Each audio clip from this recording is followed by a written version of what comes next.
Sarah Lee is live at the Firehook Bakery in Cleveland Park with the story. And we get it, Sarah Lee at a bakery. I love it. That's right, Allison. And I guess I won the reporter arm wrestle this morning with this assignment. Take a look at some of these tasty treats here at the Firehook Bakery in Cleveland Park. Now check out all the hard work that goes into making your mornings a little sweeter. The picture-perfect morning at Firehook Bakery in Cleveland Park. A quick cup of joe, a smile, and a scone. But enjoying these creature comforts isn't so easy to come by. Just ask these workers at the Firehook plant in Chantilly. They get the dough rising as the rest of us are going down for the night. It's really our night crew and our night teams keep everything going so we can get all the stores open and get fresh product to everybody first thing in the morning. And that's every morning except Christmas and New Year's Day with a crew of about 2 baker's dozens. And tonight, me. Until you've done it yourself, you have no idea how exhausting baking is. Tonight, these guys are going to make 12,000 units to be fresh on store shelves in just a couple of hours. Just bread doesn't count pastry, cookies, or muffin. Recipes that call for more than 5,000 pounds of flour. So this is the mixing room. Hours of kneading. I think I need more flour.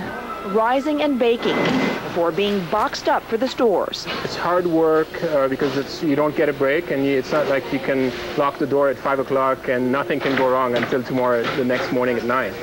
Not when loyal fans like these are awaiting their fuel for the day.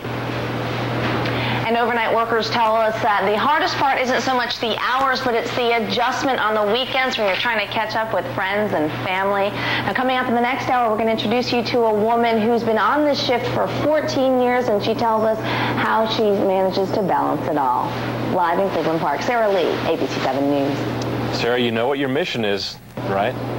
You gotta bring the goods back here. Oh, I got it right here. I know you guys all too well. All right. It's something you may not think about very often, but while you sleep, the city really is a beehive of activity. People in a wide variety of professions burning the midnight oil to make sure you can rise and shine. Our Sarah Lee is live at the Firehook Bakery in Cleveland Park with one of those stories.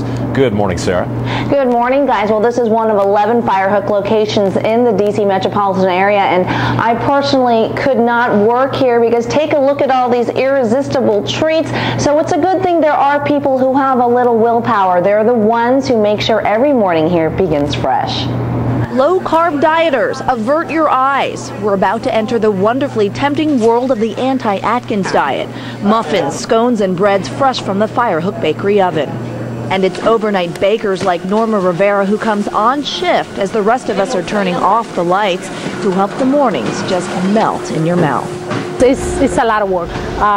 It's a lot of work. We do like 12,000 units every single night, just bread. Each one of these industrial-sized mixing bowls holds about 450 pounds of bread dough. That's 450 baguettes. That's a lot of bread. And that's with a crew of only 24 bakers. Rivera herself is a company success story. 14 years ago, she was a dishwasher from Honduras with little English, but an enormous work ethic. Today, she's the baking manager, a position that requires long overnight hours and, like everyone else in this room, some sacrifices at home. Sometimes I have to cook in the morning, or sometimes my husband cooks too. Because when you're in this business, the work never stops. Just ask the Firehook president, who in helping to found the company went from bankers to baker's hours. 24 hours, 365 days a year. On Christmas Day and New Year's Day, when our stores are closed, we're here baking and getting things ready for the next day. So customers like these can throw carb caution to the wind and just dig in.